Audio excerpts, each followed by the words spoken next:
Hello there you guys, welcome to one of my videos.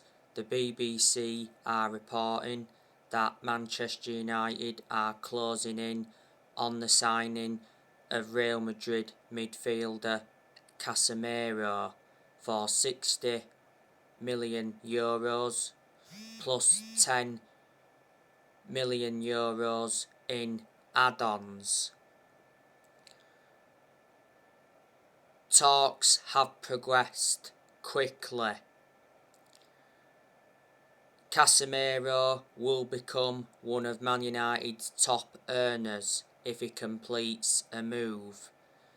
Casemiro has agreed a 4-year contract with an option of a further year.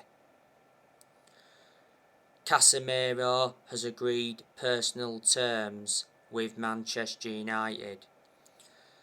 His medical is scheduled for today or at the weekend, so Casemiro could possibly make his Man United debut against Liverpool on Monday.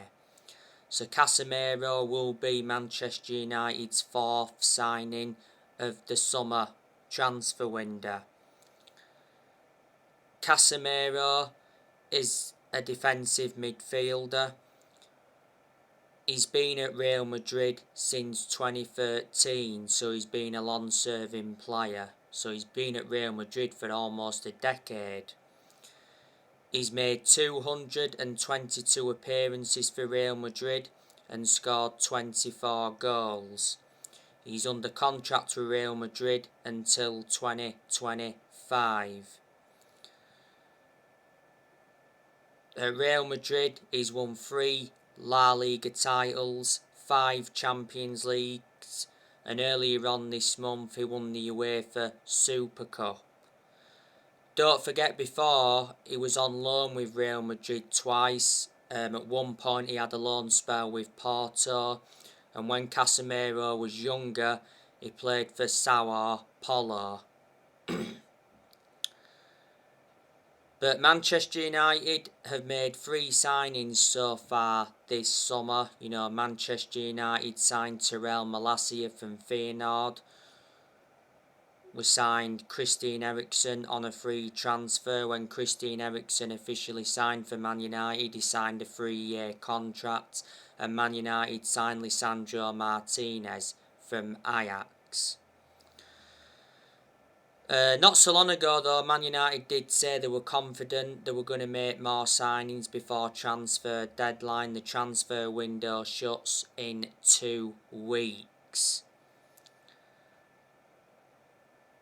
We've been in for a number of players. Man United is still trying to get Anthony from Ajax. We recently had an €80 million bid rejected for Anthony. Not so long ago we was in for Adrian Rabiot, but David Ornstein confirmed that Adrian Rabiot's move to Man United is now off due to Rabiot's high wage demands. Revert back to the other week, it said that Man United agreed a $15 million fee with Juventus for Rabiot. Not so long ago went in for Jamie Vardy.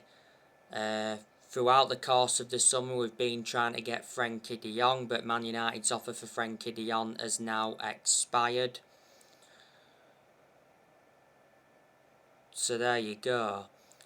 Let me put into the equation that Manchester United have let players go this year. As you all know, Manchester United have decided to sell James Garner. Forest and Tottenham want him. Garner's under contract with the club until 2024. Man United recently loaned Ethan Laird out to QPR. We loaned Tellez out to Sevilla. Well, I knew Tellez was going to go when Man United signed Tyrell Malacia. Man United loaned Dean Henderson out to Nottingham Forest. We let Lee Grant leave earlier on this year. Manchester United sold Andres Pereira. Man United let Matic go to Roma. Matic is reuniting with Jose Mourinho. Pogba made a return to Juventus. Man United let Pogba go on a free for the second time when his contract expired. We let Juan Mata go on a free. Edison Cavani left earlier on this year. Lingard went to Nottingham Forest earlier on this year. We let Lingard go when his contract expired.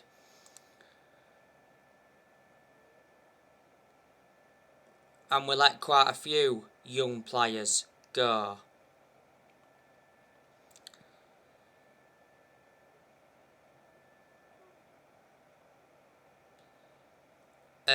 As you all know, Man United fans are planning a protest against the Glazers ahead of Manchester United's game against Liverpool at Old Trafford on Monday.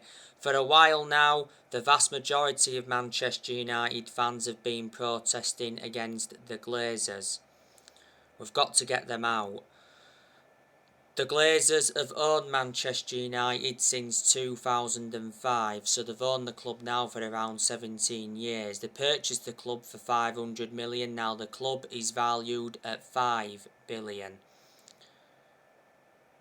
As you all know, the Glazer family are open to selling a minority stake in Man United. Sir Jim Ratcliffe wants to buy Manchester United. Sir Jim Ratcliffe is one of Britain's richest men. He's a billionaire. He's worth 15 billion.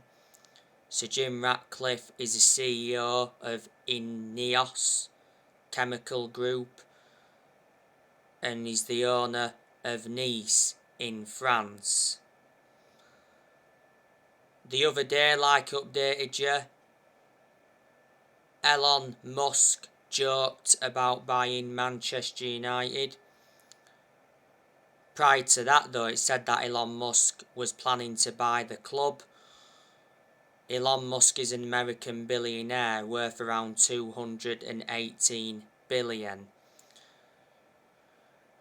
The other week, there were stories coming out saying that Michael Knighton was preparing a bid to buy the club from the Glazer family.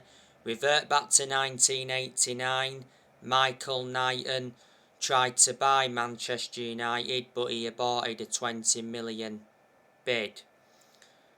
Michael Knighton is known for his involvement in Manchester United and Carlisle.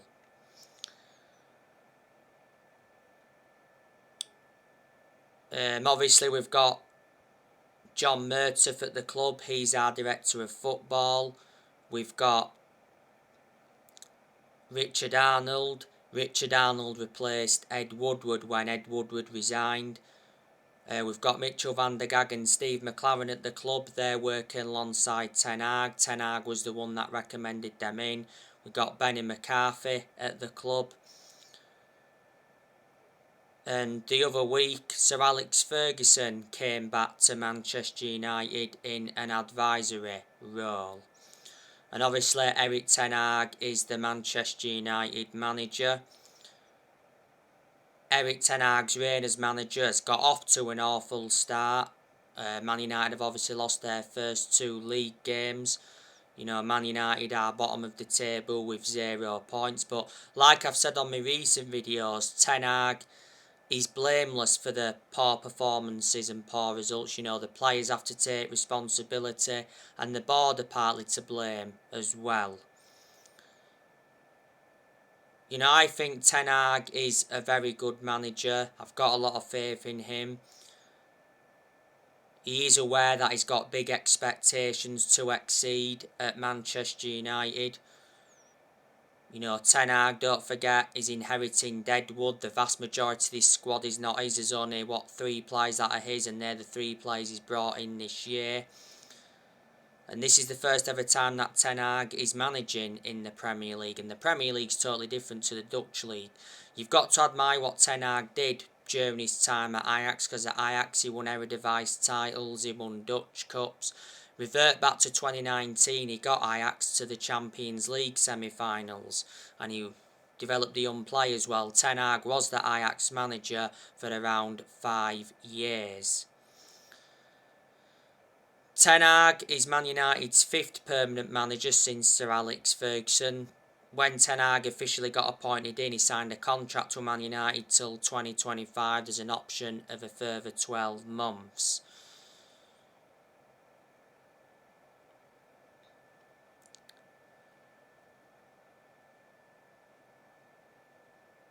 You know, 5 managers have left Man United since Ferguson. Obviously, after Ferguson, Manchester United had David Moyes. We sacked him after 10 months, so he only enjoyed a short managerial tenure at the club. After him, Man United had Louis van Gaal for around 2 years, then we sacked him. Man United won the FA Cup under him. Then after Louis van Gaal, Man United had Jose Mourinho. We sacked him after 2.5 years. Mourinho did enjoy one good season at Man United because he won 3 trophies in his first season. The 3 trophies he won was the Europa League, the EFL Cup and the Community Shield. The reasons it didn't work out under Mourinho is because he had bad disputes with the board and bad disputes with the top players. After Mourinho, we had Solskjaer for almost 3 years. Solskjaer got sacked in November last year. And after that, Manchester United had Ralph Rangnick. He left Man United earlier on this year. Rangnick was Man United's interim manager for around 5 months. Ralph Rangnick only enjoyed 1 transfer window as Man United's interim manager and unfortunately didn't get backed in the January transfer window. As things stand, Man United have not won a domestic trophy for 5 years or so now. The last time Man United won the Premier League was back in 2013. That's almost 10 years ago now. In the last 10 years, Man United have spent over £1 billion. Man United have brought over 40 players in since Sir Alex Ferguson retired. We've got 2 players here from the Ferguson era. That's De Gea and Phil Jones. Obviously, when we had Moyes, he brought, just 2 players in. That was Fellaini and Mata. Fellaini and Mata are no longer at the club. When Louis van Gaal was Man United manager, he brought a good 15-16 players in. I'll name a lot of them. He brought the likes of Memphis Depay in, who's no longer at United. He brought Luke Shaw in. Obviously, Shaw's still at United. He brought Martial in. Martial, of course, is still at the club. He brought Schneiderlin in, Sebastian Schweinsteiger, Di Maria, Ander Herrera, they're no longer here. Victor Valdez, Falcao.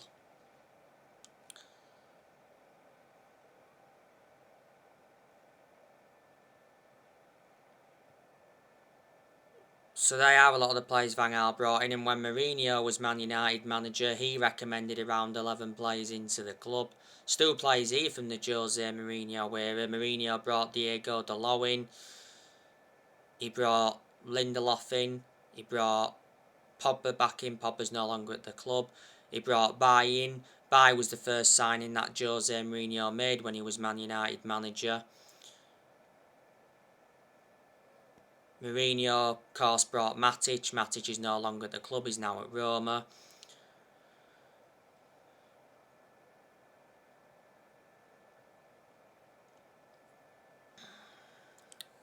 Mourinho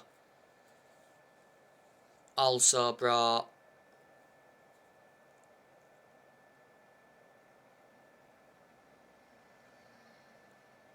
other players at the club as well. Can't remember them all. And Ole Gunnar Solskjaer, you know, he brought around 14 players in. He also let players go as well. Solskjaer, when he was United manager, he brought likes of Daniel James in. He's no longer at United. We sold him to Leeds. He brought Wan-Bissaka in. He's still at United. Solskjaer also brought Harry Maguire in. He brought Van de Beek in. He brought Telles in. He obviously brought Ronaldo back in last year. He brought Varane in as well. Brought quite a few young players in. And Rangnick obviously didn't bring anybody in. So now guys, on my next video, I will be giving you my predicted 11 for the Liverpool game. I was supposed to be doing it on this video, but I wanted to give you some more news on Casemiro. So anyway guys, that's everything to update with. Drop your comments, likes on the channel. If you do, consider subscribe as always, and take care. God bless. See you all again very soon.